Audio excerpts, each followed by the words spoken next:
BJP tails Congress तुमने loan दिलवाया, Congress response to BJP तुमने भागने दिया. Vijay Mallya is the football in the middle.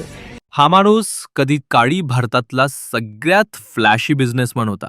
IPL team, formula 1, private jets, पैसा म्हणजे पाण्यासारखा उडवायचा. किंगफिशर एअरलाइन्स बुडाली आणि 9,000 कोटींचं कर्जही. 17 बँकांकडून कर्ज घेतलं, परतफेड 0 आणि 2016 मध्ये UKला पळून गेला. काही जण म्हणतात तो फसवणूक करणार आहे, पण काही म्हणतात सिस्टमच चुकीची होती.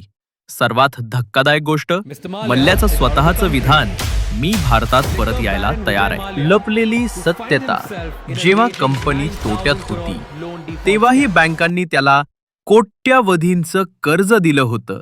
मग मल्ल्यानं फसवणूक केली की सिस्टमनेच त्याला बळीचा बकरा बनवलं? पूर्ण सत्य हवं आहे का? कमेंट करा मल्ल्या आणि पहा असली कहाणी. Nothing else comes close.